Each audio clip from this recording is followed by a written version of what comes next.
7 o'clock. Good evening. I'd like to call to order this special meeting of the Cunningham Town Board, and then that'll be followed by the City Council Committee of the Whole. Will the clerk please call the roll? Trustees Brown. Here. Hazen. Hersey. Here. Jacobson. Miller. Here. Roberts. Here. Wu. Here. Chair Martin. Here. Next on the agenda is public input. Does anyone wish to address the Cunningham Town Board? Okay, seeing none, we move on to resolution number T 2020-02-006R, resolution authorizing the Cunningham Township Assessor to sign a contract with Pictometry International Corporation for orthogonal and oblique imaging. And I understand on the phone we have Lowell Davis. Lowell Davis from the company. Okay, Wayne. Pictometry, yeah. So what I'm asking you to do is pass a resolution that will allow me to sign a contract with Pictometry. The cost of the contract is $18,790. I plan to pay for it by using the money left over in my appraisal line. I gave everyone a copy of the where we are financially in the assessor's office. So that's what this is. As you can see, on the personnel side, and we're about 60% through the fiscal year, on the personnel side, we've spent about 55% of our budget. The non-personnel side, we've spent about it's rounded up to 25% of our budget, and overall 48%. So we do have the money. It's not all due up front. Half of it will be due when they fly, and then the other half will be due a year later.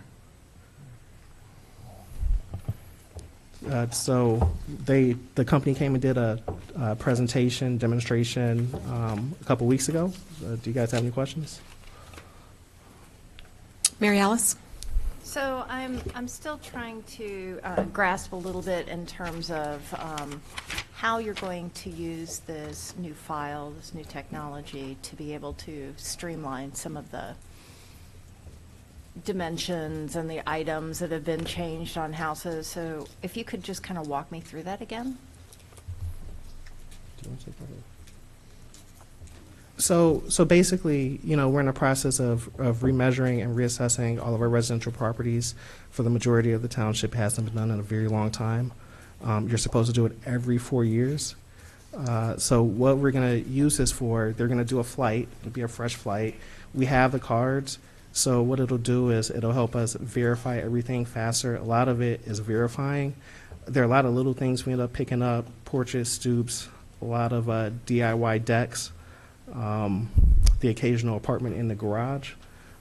What this technology will do will help us go through that faster. So, for example, one of my employees that can't go out in the field, right? This would basically allow her to become a field employee, right? It doesn't replace going out. But what it does is it will say, no, you definitely don't need to go out in this one. Everything is right. We can go ahead and enter this card.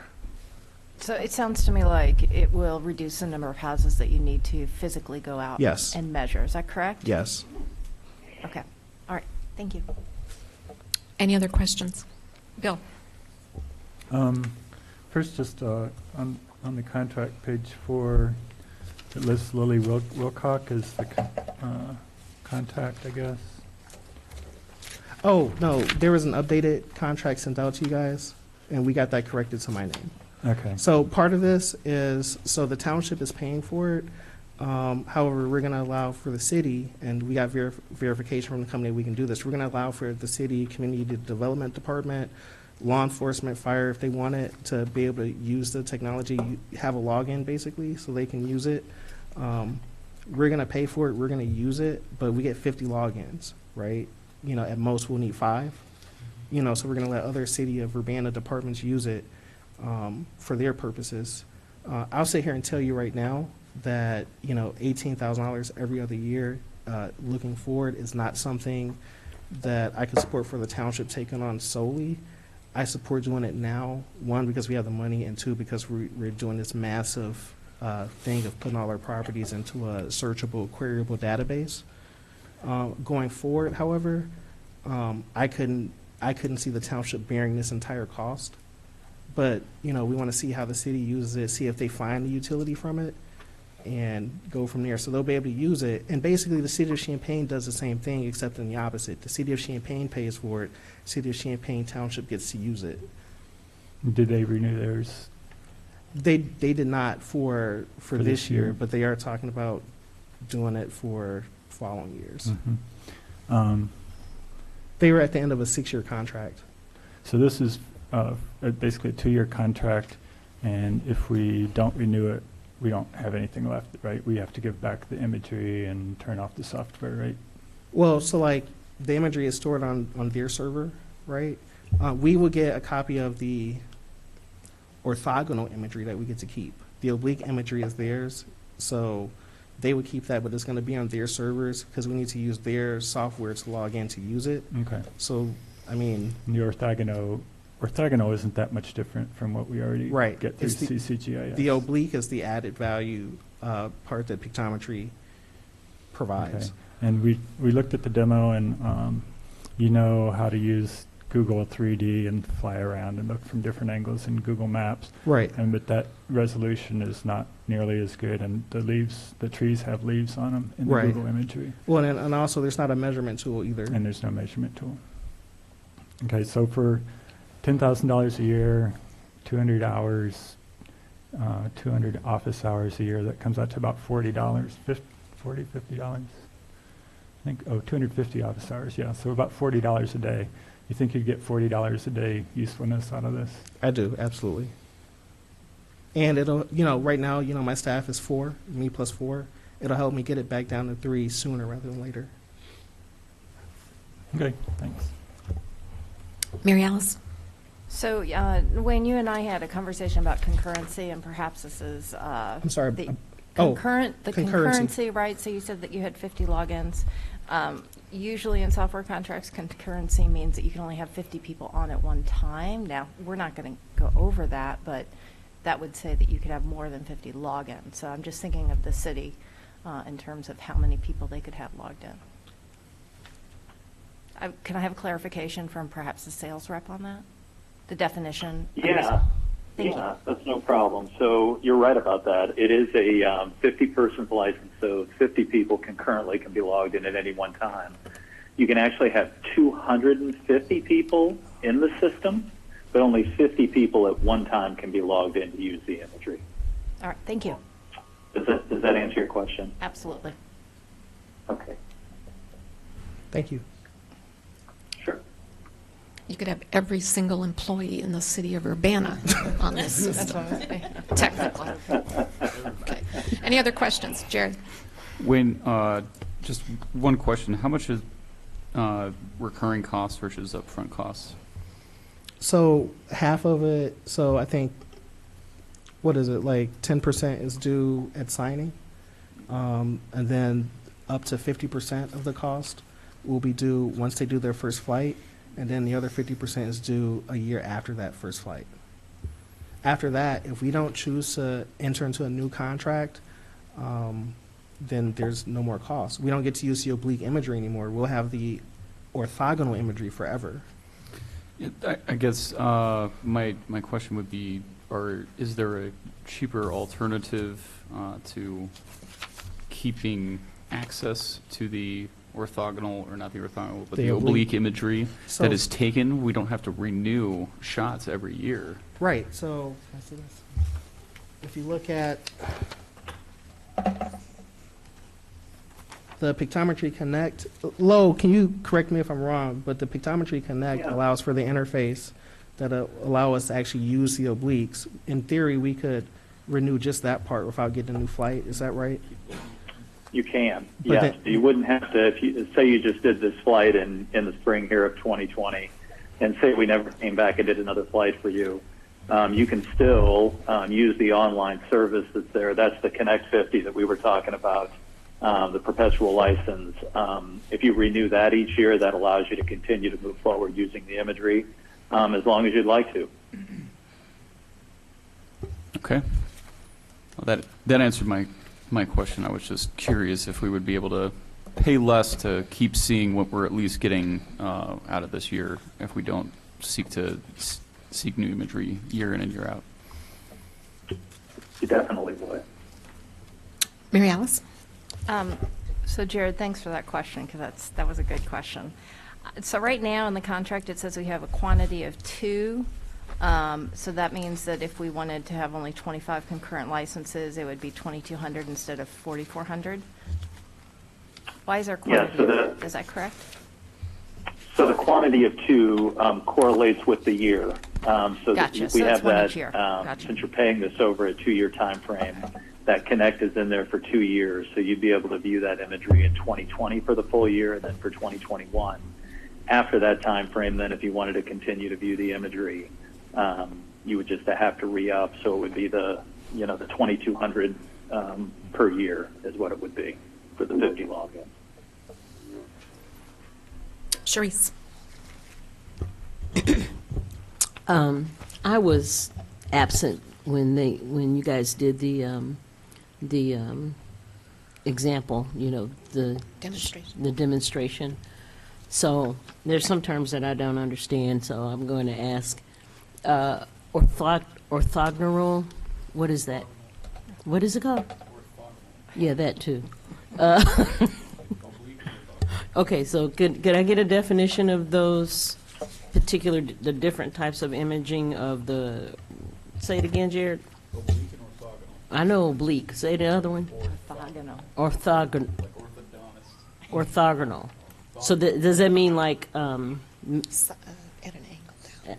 okay. I'm just, Oh, yeah, if I could on just, top. It's like oh, it's on looking top, okay. Give a definition of that? What it would kind of look like, or? Lowell, can you handle that? Yeah, sure can. So the orthogonal imagery is essentially just a straight down shot. So if you think about imagery that you might have seen in the past, maybe there at the township level or the city or county or just generally, it's a straight down image. So if you were looking at a particular property, it's more of a roof type shot, just like you were looking straight down. And then the oblique imagery, we fly that at a 40 to 45 degree angle, and that allows you to completely look around the property north, south, east, and west from the sides. Okay, thank you. You're welcome. Sure. Dennis? I guess 2 things. So this is we saw the demonstration at the viewing a couple of weeks ago. This is what you call Eagle View. Is that correct? Is that the term name, or is that not? Yeah, I've been kind of using them interchangeably. Okay. All right. So we're still talking about the same project. Yes. And then, would the entire city be mapped during the first year? Is it easy to map the full city? Are you expecting it to be the entire city of Urbana to be mapped? No, when you say mapped, I just want to make sure I know exactly what you Photographed. mean. So they'll do the photography. They're going to fly a plane, and that'll be done in a couple hours. Over the entire property that we're concerned about? Right. Okay. And then on the last page, it has there's a picture of the township, Yeah. which is also the city of Urbana, and it shows you which blocks are going to be photographed, what we're paying for, basically. Okay, all right. But that all can be done very quickly? Yeah. Okay. Sharice? They won't let me fly on the plane with them. I did ask for quality control purposes. Apparently, there's only one seat for the pilot. So, Are you going to be also getting, and I don't know if this is even relevant, orthogonal and oblique images of unincorporated Urbana Township? so there's a part of unincorporated Urbana Township that's kind of smack dab in the middle, like kind of right up in here, right? That's technically unincorporated Urbana. That'll be included just because it's not like they can just turn off the cameras. Uh-huh. Well, I guess they could, but they won't because, and then the plane will have to like turn around, Mhm. right? So they'll get shots of that. I think what's included, low, I think it's half a mile out. That's included. Yeah, generally, when we do our thing, because of the oblique perspective that we have to have, the side views, the plane generally goes out, and it just depends on which side and areas and that kind of thing. I don't have like a specific distance for you every time, but generally there's additional capture outside of that area that you see just because when the planes go out, they have to turn around and come back. So to capture those side angles. Okay, so that would be a yes then. Yeah, so not the entirety of unincorporated Urbana or Summer Township, but we would get some of it. Okay. Well, because I was wondering if that part of those unincorporated properties are also included under Cunningham Township or no? No. No. But in the event that there is a local change in their in that area, then we would have those images. That's all. That's what I'm thinking about. It's like thinking ahead. So yeah. Okay. Up to a certain limit. Like, it's not limitless, but up to a certain limit we would. I mean, if you want, I mean, we can expand the squares now, but I'm not asking for that. Like, I'm asking for the needs for my office right now. Okie dokie. Mary Alice? So did you have Fred look over the contract? Many times. Okay, all right. I just know that at the university, we're under obligation to have the governing law be the state of Illinois rather than another state, and this one has the state of New York. Is that an issue at all? Yeah, it is. So that it should have been updated in the most recent contract that was sent out with my name. But yeah, that was like one of the first things that we saw. Bill? So for the 4-year reassessment, what do you call it? Quadrennial? Quadrennial reassessment. When does that have to be done? Isn't that this summer? Yes, but you know, we're supposed to constantly be looking at our properties on a mass level to see if they are Okay. assessed accurately. But for that part, this oblique imagery will just be useful maybe for the last month or something by the time you get it, right? Or have you already finished with the No, we're still working Okay. like diligently. And this will be delivered in May, April? Lo, if we do the flight this spring, when do you think we'd get the imagery? Yes. So the way it works, usually we start in the March timeframe, so coming up here actually very soon, depending on weather. It's been a very strange winter. We really haven't had much of one over here in Indianapolis, but depending on how things go, we generally try and start our flight season once the snow is gone and before the leaves come back on. So that would mean starting sometime in the early March timeframe, depending on what we see going forward here, March through April, depending on coverage and what comes on with the leaves and that kind of thing. And then there's usually a 30-day turnaround from the time we get done capturing. So if we get done, say, at the end of March, generally you'd have it by the end of, April timeframe. The other thing that happens when we fly, the full delivery will take 30 days to get back to you. But we also have something that will turn on, and it's called early access. So as the drives are captured and they're sent back to Rochester, as they're processing that imagery and getting it put into our servers and that kind of thing, Wayne and his team will be able to go ahead and start looking at some of the imagery before it gets fully what we call QC'd, quality controlled out there. So they can actually start working with it. A lot of the customers will actually start working with it a lot of times as quick as 7 to 10 days after we start capturing it. Okay, thanks. So for the quadrennial reassessment, it doesn't look like it'll be very useful maybe for a month or something, but after that, you'll still be able to evaluate properties, and if you find a garage that wasn't in your records, you could add that in there? Yeah. Is that right? Okay. Dennis? Yeah. Will images, single images of some of the pictorials that we collect be available as individual JPEGs to use, or will they always be in the cloud, and can they be downloaded or pulled for, what I'm thinking of is historic survey use perhaps in the future of certain streets that might want to be evaluated for a historic district or a preservation purpose. Let me take that one. Yeah. Do you want me to repeat the question?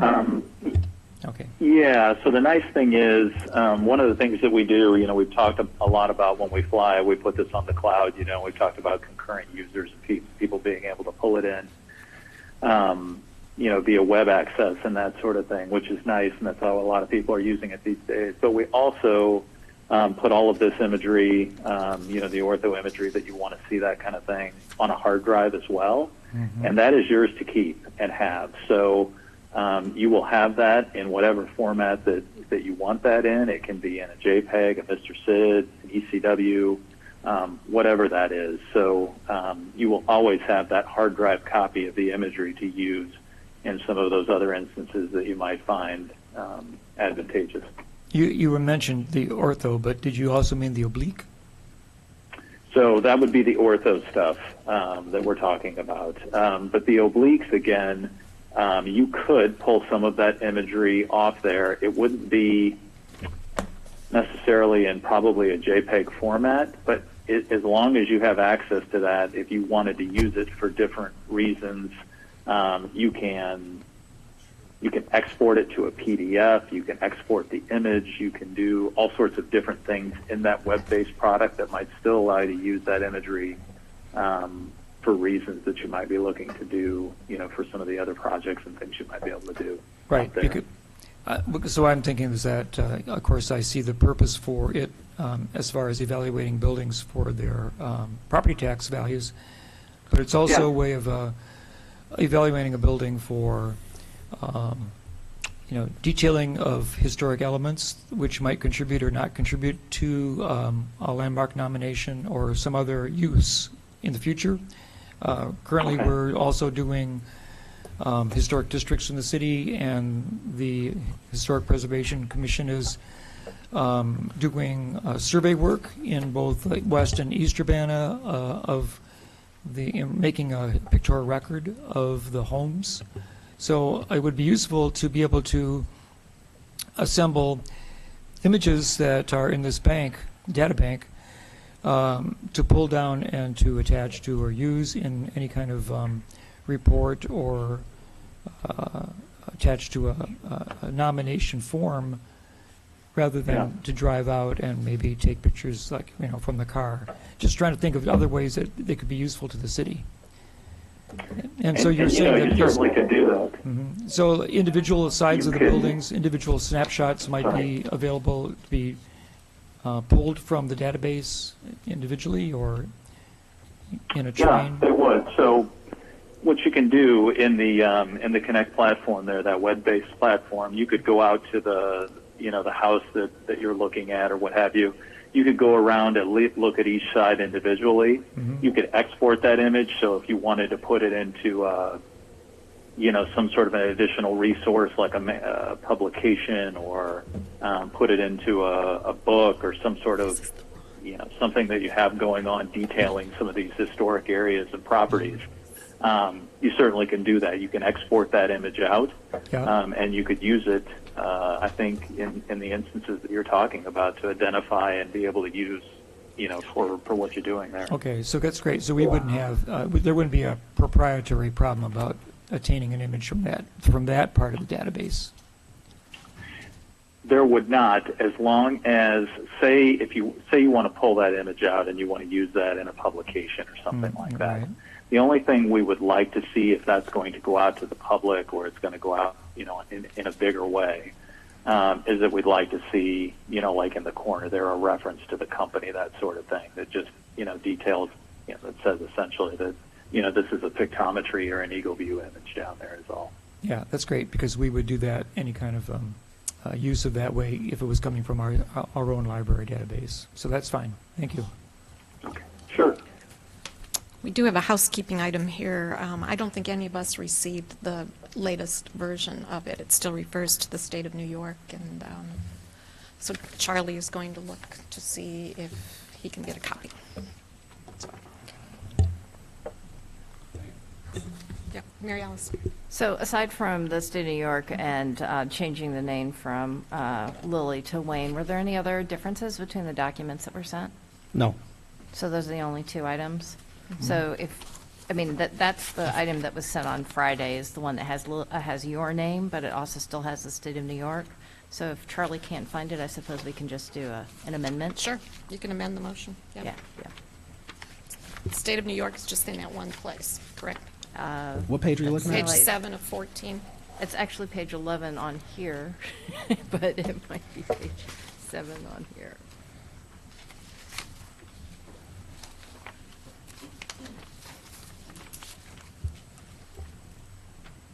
Jared? Wayne, do you know if we're going to have access to any other historical imagery through what we're going to get from this, if they have other stock photos from the region or anything like that? Low? You will. So we have done some other flights. In fact, I think, did we show them, Wayne? We probably did not show them at the last meeting, I don't think. Or did we look at some historical stuff there? I think we do have some additional historical stuff that we've done there, and you will have access to all of that as well. Okay. So if, that's something that we do for any county or city or township or anyone that we fly. If we have historical imagery that we've done in the past, for different reasons in that area, that's something that's nice too. We always make that available, and that goes into the Connect platform, so you can view that and go back and look in time, to see what we've got, there for you. So you definitely will. Cool. Thanks. Sure.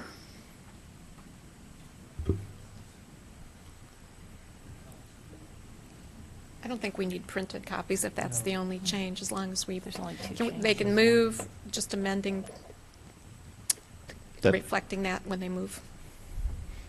Sure. Mary Alice? I'll move approval of resolution number T 2020-02-006R with the change of, under the contract, section B 7C, that the license will be governed by and interpreted in accordance with the laws of the state of Illinois, with approval. I'll second it. Any further discussion?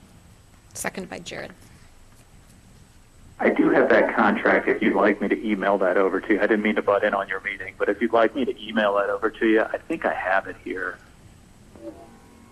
So you folks will have it. Or I can send it to Wayne if you'd like. And the city clerk? And the city advise. clerk, please. Okay.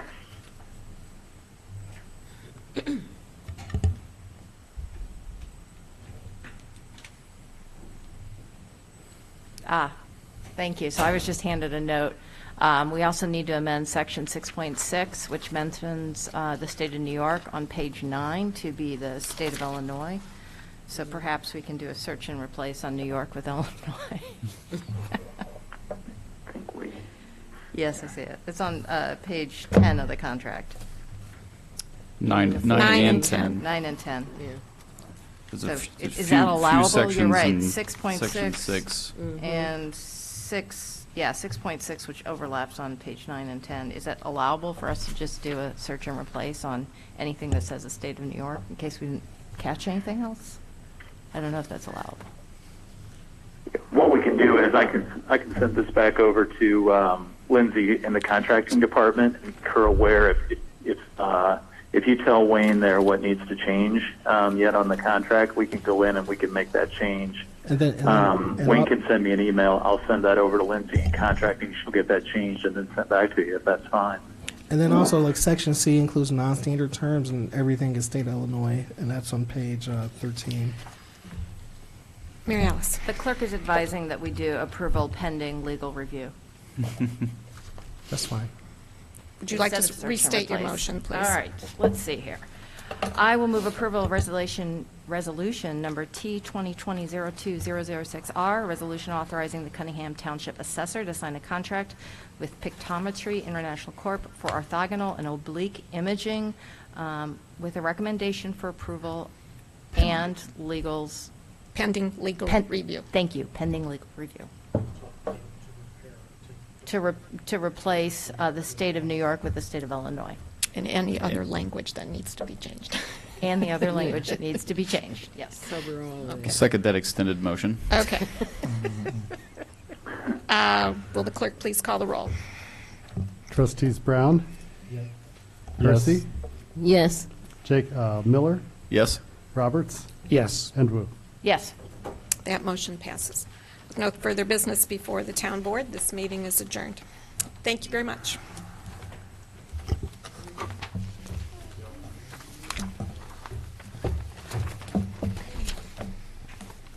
And in just a couple minutes, we'll start the City Council Committee of the Whole meeting. I'm ready. Charlie's ready.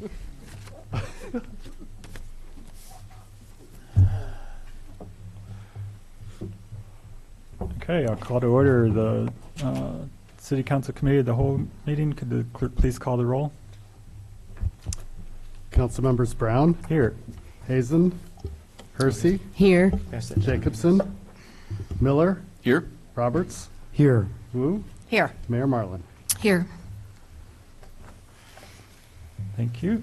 Approval of the minutes of the previous meeting. We didn't get any minutes from the previous meeting yet, so we'll have 2 sets to approve at our next Committee of the Whole meeting.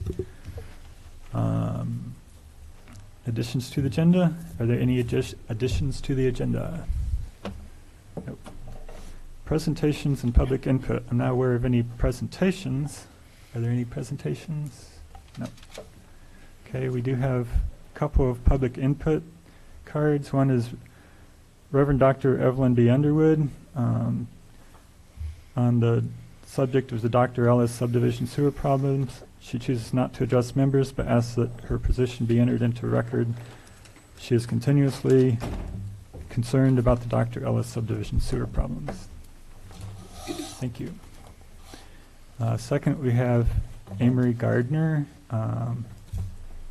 And did you want to go ahead and make comment now? That's the only thing on the agenda. You might as well talk now.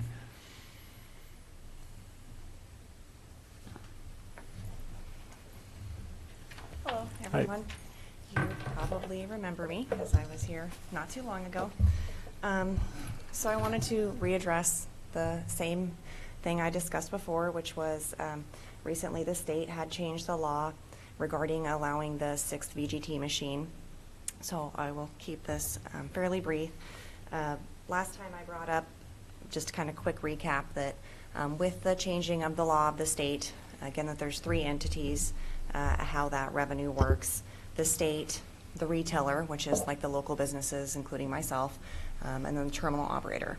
And with the passing of the law of allowing that 6th gaming terminal, they decreased the percentage that the retailers take in. So it does, with the ordinance of keeping it at the 5 machines, it does impact all of the local businesses, including the one that I work for, that we will be impacted if we are not allotted that 6th machine. An additional thing, though, that I wanted to bring up, with that additional percent going to the state, included with the state's percent is also the local municipalities. So with that, with us getting less, if we were allotted to be able to get that 6th machine, something I didn't bring up is that actually would be a benefit, I believe, or I feel, would be a benefit to you guys as well, because then that additional revenue would come back to all of you, well, not you personally, but to the residents, and however you so chose, whether it be outreach programs, schools, roads, retirement. I mean, I don't know what your budget is or how you need it, but at least from other municipalities I visited, it seems that there is a fair amount of revenue brought into the municipalities. So from my perspective, and hopefully yours, it would seem like it would be a win-win to help the local businesses, you know, bars, restaurants, all of those, to not lose their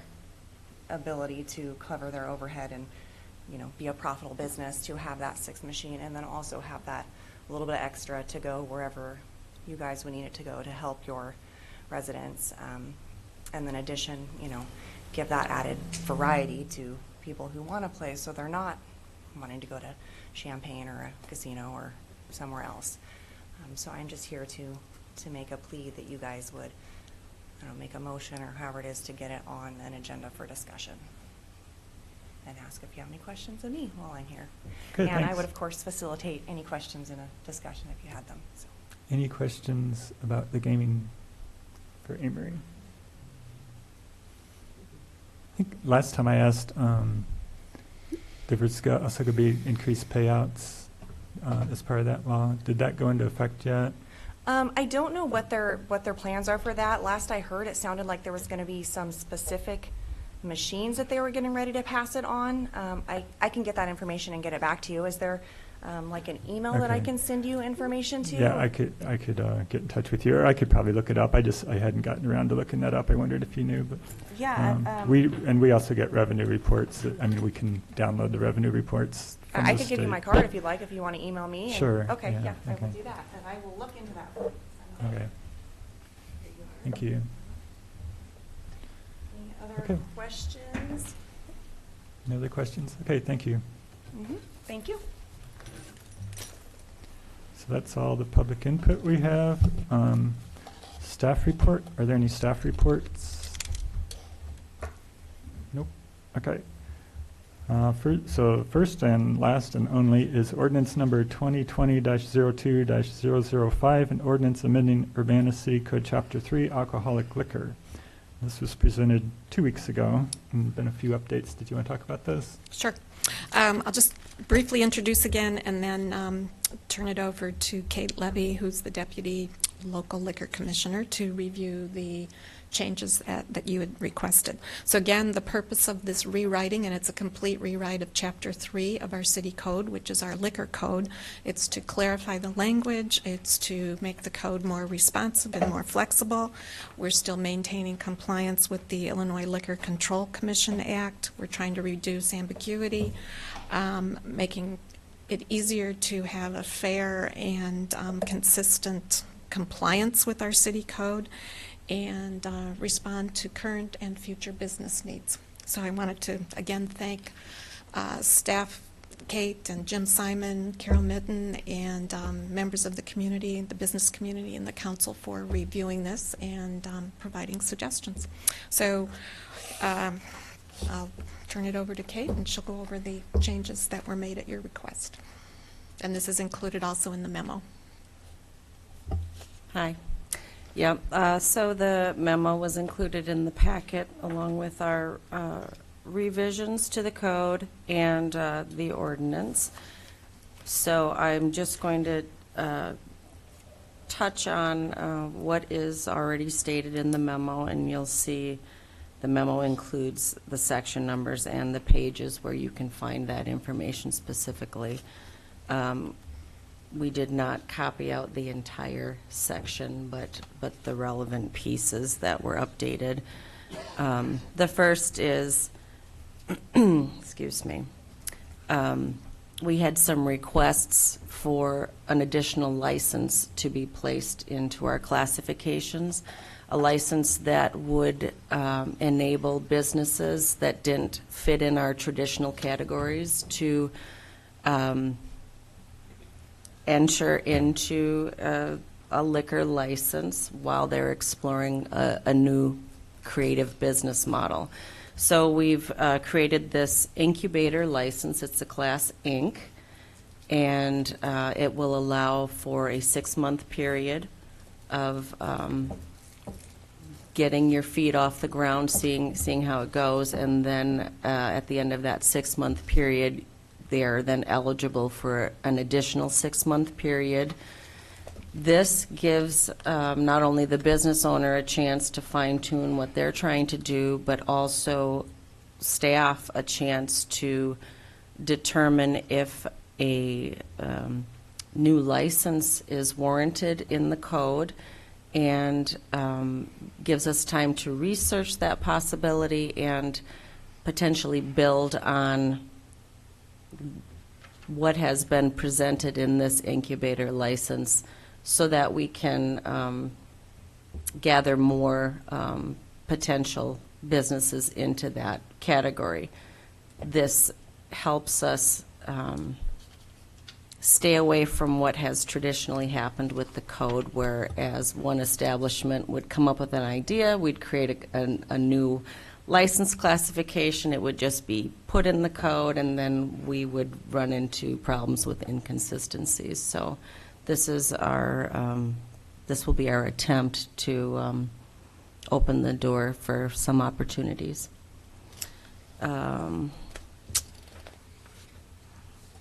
we addressed concerns that were brought about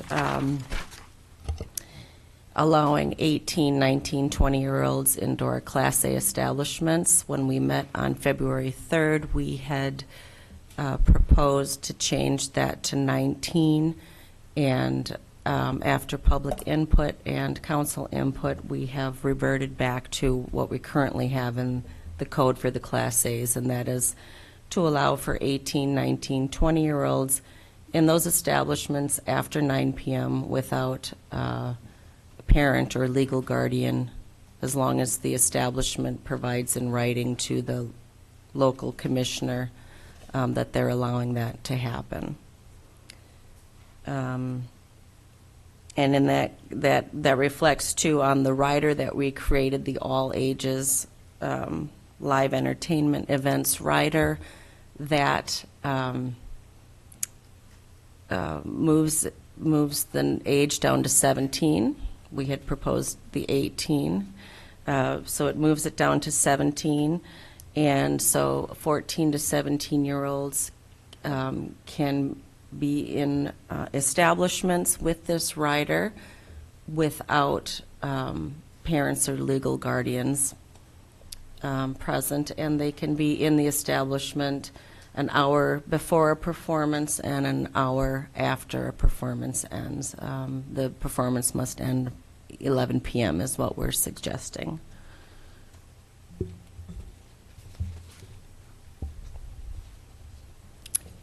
We had eliminated our different restaurant classifications and created a restaurant and tavern classification to house our establishments that do significant liquor and food sales. And at the time we proposed this 2 weeks ago, we had a food to liquor sales ratio that we went back and looked at and made the decision to eliminate. So that has been taken out of the code at this point. And just some other housekeeping items. The Bassett training program, when that was set up by the state, they originally had given a 120-day grace period for servers to get their certification, and that was in 2018. That was just, that grace period was in order to let all the current servers have enough time to get in compliance. Since a few years have passed now, and it is a requirement, we're suggesting it just be reduced to the 30 days. It's probably in the best interest to have qualified, certified, trained servers in your establishment within a month as opposed to a 6-month period of time. And other items, we changed the Class F farmers market license to a Class FM at the request of Councilperson Roberts. Thank you. And we defined the days allowed in our temporary licenses. We had failed to put that in the code, so that will be the licenses for the temporary events can be for multiple day events, 8 consecutive hour periods, and then you can apply to have an additional license for each day of your event. And also a few of the requirements for our applicants. We used to require that our managers of our establishments were U.S. citizens, and now we're removing that. We ran into a problem, I think it was last year's renewal cycle, when we realized that our code called for managers to be citizens, and we ended up having about a dozen in town that were green card holders, but they were not U.S. citizens.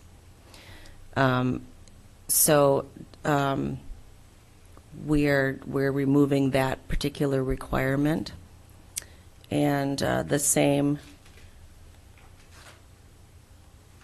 state law says that if you're a sole proprietor applying for a liquor license, that you must be a resident of the municipality that you're applying in, and we've decided to strike that also from the requirements. We, at this point in time, do not have any sole proprietors. Recently, though, we have had inquiries about that, and so even someone who lived in Champaign then could not have an establishment in Urbana because of that restriction. So that's briefly the changes we've done, if anyone has any questions. Okay, thanks. Any questions for Kate? Dennis? First, just I'm going to comment real briefly, maybe for the benefit of the public. Maybe it's not necessary, but we're talking about the license which allows for all-age live entertainment event rider, and we're saying that we're going to be allowing persons from 14 to 17 to come into the bar or tavern for the event and watch the program or whatever. We're not allowing them to order liquor. We're just allowing them to come in and watch the event. There's still going to be the rules that are applied to underage drinking in those events. Correct. And in the code, there are parameters in place in order to qualify to have that rider. There are things that the establishments need to provide to us, whether it's a security plan or how they're going to deal with wristbanding at certain ages. Yeah. So we're being aware of that, that possibility. I had two questions. I wasn't really sure if I picked up what the difference was in the microbreweries. The licensing, you have the class MB for microbrewery, and then you have microbrewery 2. And it seems like the definition for these are that they're manufacturing beer, ale, wine, and other malt-based liquors or whatever to be sold on the premises. So is the B2 so that you take it out of the premises and be selling it at catered events and hotels and some other places? Is that the difference between the two microbrewery license classifications? Right. The MB1, the selling for the MB1, that's just to distributors. That's not for on-premise consumption. Oh, I see. Would most microbreweries be wanting to sell to distributor and also to customers? Correct, and the two that we have in town currently, that's what they do. So they both are under that MB2 license. So currently. they would come. So are you aware of anybody who would actually want an MB1 that is making wines and beers or whatever completely for retail sale? Or we're always hopeful. Okay, all right, that answers that. Okay, you're imagining there's a location, opportunity for that. The other question I had was one that's, I was just sort of wondering, we do have these service licenses for outdoor events and temporary events. So if you were going to have a fundraiser at a soccer tournament or a sporting event in a park, what license would you want to be asking for? I guess first we need to know who's applying for it. Okay. If it is a current license holder, or, that's the separation between the two at this point. The temp C for the current license holders, the temp N for non-license holders. Where the event will be, whether it's a private event, whether it's open to the public. There are several different questions that need to be answered. Do you want to give me some more details? No, I just was thinking of what if, I mean, I was trying to imagine at sporting events or whatever, if people were starting to wish to sell refreshments, how would they be classified? I wasn't sure where they would fall in among the various license possibilities. Well, I guess the closest we can liken that to is maybe our Sweet Corn Festival or the Miles at the Pines that they do. And we have someone like Riggs that would get a temporary liquor license to sell and serve during those events. So we're not really specifying like what kind of event or where the event takes place. If it was in a city park, that would be something that they would have to work out with the park district too, of course. Correct. Right. Correct. Each of these special events seems to be it's almost a custom approach. Unique, I mean, right. it'll fit into the framework, but you really need to sit down and provide a lot more detail before we figure out exactly what Okay. kind of All right. license it would be. Overall, it looks like this is rather useful direction for our liquor licensing. I mean, it's a little more creative, and I guess it responds to some of the questions that I know Jared's brought up and other retailers have been representing to us. So looks like we're going to try it out and see how this works. Should the vote go that way? Should the vote. Yeah. Any other questions? Mary Alice? So there is a section on who's allowed to work in terms of age restrictions, and it seemed to me, if I could summarize it really quickly, if you're 19, no, I'm sorry. Yeah, if you're 19 and over, you can be a bartender and do just about everything that is related to serving and selling alcohol, and if you're 18, the only thing you can do is serve it and then take payment, but you can't be a bartender. Is that correct? That was my reading of it. Can you refer to the page?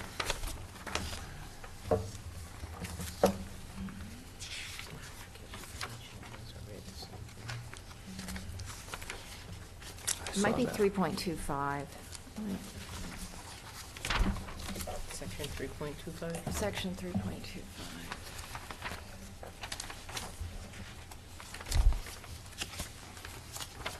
It's on page 9.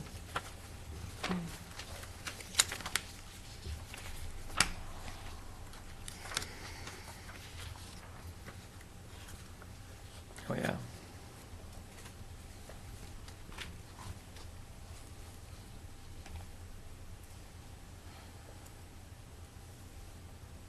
I think this is where we matched the parameters that the City of Champaign had in place. I think that's where those particular ages came from. I'd have to double check, and Jim is not here at the moment. So just, sorry. Mary Alice, the biggest difference between A and B is that A is talking about off-premise consumption. You have to be 19 to sell alcohol to people who walk out of a store with it or walk out of it in package form. That last part of that phrase where it says off-premise. And 18, you can be an 18-year-old and get a beer from the bartender, pour a beer at the bar, and take it to somebody at your table. My for reading is on-premise you can't consumption. pour a beer. The only thing you can do is serve it and accept payment. Yeah, that's right. You can't be the bartender. You can't mix it, you can't pour it, you can't draw it. That's correct. Yeah, For an Yeah, that's 18-year-old. right. but you can right. serve it. But But you the can bartender serve could it. give it to you. You could take it on the tray to the person at the Correct. table. Correct. So if you're a server, you're not limited by your age, between Right. 18 and 19. Of course, 17 and 16-year-olds can't do that. Correct. You have to be an adult. And so does that also mean that we have, I think Myers came and asked us to be able to, for people to pick up packaged liquor by the curbside? Does that mean that you have to be 19 or older to be able to drop off that Correct. grocery? Yeah. Correct. Okay. All right. Have you ever been to Walmart and bought a bottle of wine and had to wait for 20 minutes for somebody that's seriously, that's like 19 to ring you up? They Check don't your even, ID. They don't even allow anybody. Yeah, you're not allowed to. Yeah, they're not allowed to even do that, so. Gotcha. Okay, and then we had a conversation about curfew last time, and I seem to remember us saying that if you were 17 and younger, that only on Friday and Saturday can you be on the streets after 11 p.m. But I can't remember, and then you had to be on the streets or home before 11 p.m., but Sunday through Thursday. Does anybody remember that? Because if that's the case, then we're going to have to amend this because they're allowed to be in the premise until midnight on any day of the week. Interesting Well, catch. they can be, but But they have to get home. their parents can make sure they leave earlier than, They still have to be on the street. correct. And so I'm Right. just wondering if, Well, this isn't related to curfew. This was in direct request to what council wanted 2 weeks ago.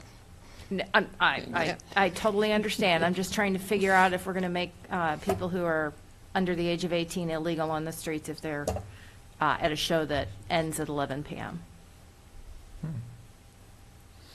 without their parents picking them up. I'll go upstairs and get our curfew ordinance so that everybody has it. Perhaps we could just bring it if wherever this moves and make that amendment if needed.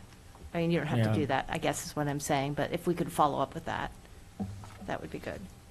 And then, so open alcohol. So there's a whole discussion about if you go to a restaurant and you bring and you have a bottle of wine that is not finished, you can take it out even though it is open if it's in a sealed, transparent bag. So that says to me that is the only time you are allowed to remove an open bottle of alcohol from any premise. Is that correct? Yes. Yes. Okay, so the only thing that you're allowed to have in your trunk, because you can't have that, can you have it in your passenger area? Or do you have to have it in your trunk? I think it's in your trunk. So the only open bottle, regardless if you get it from someplace that you're purchasing it, a restaurant or a bar or something, is if you get it from a restaurant specifically, and you have it in that particular bag. I just want to make sure. Otherwise, you cannot have an open bottle of liquor in your car anywhere, regardless if it's in your trunk or not. I don't know. Are you talking about the BYOB? Which one are you talking about? I did not write down the page for that. I apologize. Because I'm trying to figure that one out. Perhaps that's a question for the police department at a later date. But according to this, you can only remove open alcohol from a restaurant in the clear bag. That's what I read from here. Correct. And this ordinance deals with alcohol purchased at the restaurant. right. We can't control what people do with things they bring from home or from a private party or something like that. So my question is with the, do we call it the pedal bus, the pedal bicycle? Pedal bus. Pedal bus. All right. So if you have to bring your alcohol to the pedal bus because they can't sell you alcohol, but they can serve you alcohol in the pedal bus. Correct.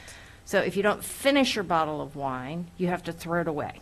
That's what it sounds like to me, because they're not a restaurant. So you're asking, can they take it home from the pedal bus? Correct. Does that ever happen? I don't know if people ever have alcohol left over from the pedal bus. We don't have We pedal don't have a buses yet pedal in bus. Urbana. So your question is, what happens to the open bottles From the pedal bus. from a pedal bus? And perhaps if the answer is this doesn't cover it, maybe we want to institute the same rules that we do for restaurants, but that's up to council. All right, last but not least, my last question is, the very last section, which I think is 362, is reporting of revenue on a monthly basis. I'm sorry. I do see in the pedal bus license. Right. Alcoholic liquor served aboard a pedal bus may only be served in plastic, foam, or paper cups, but I'm not sure it indicates how it can be brought aboard. This is another, probably Jim Simon has some further input on What page is this. that, Kate? Page 24.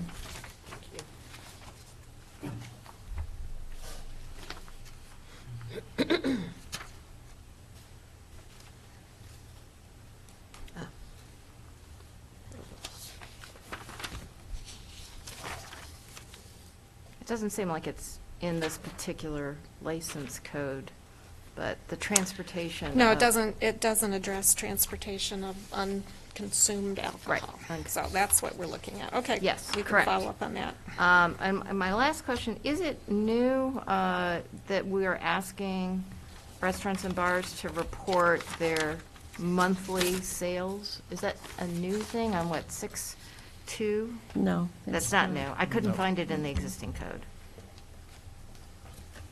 But it's possibly there. I did a search for revenue, and it doesn't exist in the existing code. Right. It should be under, in the current code, is it under the Class R licenses? It's also under the catering licenses that It's they're under the catering required to license. submit that information. Right. It should be under the restaurant licenses as well. Okay, but this is more, so we're expanding it? We're eliminating the ratio, the 60/40. No, I understand, but in terms of filing revenue returns, are we expanding the number of licensees that have to report it by month? For the, if you want to, so currently, our Class R license holders, there's a special line on our food and beverage tax forms that they have to fill out. That is to ensure that they qualify to hold the Class R license. So this new classification of the R&T licenses, that would be the same concept. But with the current license, we only do the gross revenues for the year, we don't do it by the month. Unless I'm not reading this correctly. Maybe we could just double check that. Okay. I mean, just, it would be good to know if we're increasing what we're asking the licensees to report to us. I mean, I know that they file a food and beverage form monthly. Do they? It's due the 30th of the following month Gotcha. for the month prior. For tax purposes. Right, I just didn't find it in the existing code, I couldn't find it, but it's possible that it's there, it's 60-some-odd pages. We know. I don't think it's in that part of the code, Mary Alice. I think it's in the fee schedule or somewhere else in the code. I know I used to have to do it every month, so It's required. It may not be part of the liquor code. I don't think it's but part of the liquor code. I think it's elsewhere in the city code. Therese? Well, while we're discussing the liquor stuff, I wanted to also kind of look at the video gaming area. I'm sorry, what's your name again? Amory Gardner. Ms. Gardner was discussing, I noticed that it says that there can't be more than 5 video games, and which was, I think, fine when the state only allowed 5 video games. But if it's going to cause a revenue shift on some level with the owners, and everyone knows I'm not a big video gaming fan. Okay, I put that disclaimer out there right now, but at the same time, I also don't want to see our businesses, because we have so many in my ward. But I don't want to see business leave either if we cannot allow for 6 video gaming terminals. Is that going to be an issue? Or is that something that can be amended as needed? Mayor Marlin? That's a policy issue, so it shouldn't be part of this discussion of the liquor ordinance. Video gaming is in the liquor ordinance because the state requires every video gaming parlor or video gaming operator to have a liquor license. But if the council wants to discuss the changing policy, which is a separate policy from this code, that would be a separate discussion. But it can be amended within this. Yeah, if the city council decides to increase the number of video gaming terminals allowed in an establishment from 5 to 6, then the liquor code would be changed to reflect that. But it's not something that should be done through the liquor code. It should be done as a separate policy discussion. That's why I'm just bringing it up and wondering if there's any possibility for amendment with that policy. In order to get an item brought before the council for discussion, you need to have 2 council members request that it be put on the agenda for discussion. Okie dokie. Good to know. Okay, and the other thing, and this is regarding, because I was trying to, and doing a quick read of everything, for this week, but I know one of the reasons why we kind of were redoing the liquor ordinance in the first place was I'm trying to find where it says no video gaming with the packaging, like liquor stores, or is that in here? Because I was trying to. Yes, that's provided for. The rider wouldn't be available for that, right? Right. The rider is not available for video gaming terminals and packaged liquor stores. Okay. So that addresses the issue that was brought up earlier. Okay, thank you. Any other questions? Jared? I'll make a motion if council's done with questions. Okay, I'll move ordinance number 2020-02-005, an ordinance amending Urbana City Code Chapter 3 with regard to alcoholic liquor forward to the full council with a recommendation for approval pending some of these updates that we'll get next week for clarification. Is there a second? Yeah, I guess I would do that. It's moved by Jared and seconded by Dennis. Do we think that we're ready for moving it forward? We'll find out. Any discussion? Mayor Mylan. I just want to make sure I've got the list of things you want clarified. One is what happens to the leftover alcohol from pedal buses, if it can be transported, or does it have to be destroyed? We'll look at curfew hours in conjunction with the live entertainment. And was there a question about the open bottle from a restaurant, or no? No, okay. So those 2 issues. Okay. Any other discussion? No? Ready to vote? All in favor, say aye. Aye. Any opposed? That motion carries. Thank you. Seeing no further business, this meeting is adjourned. Thank you all very much. Yeah.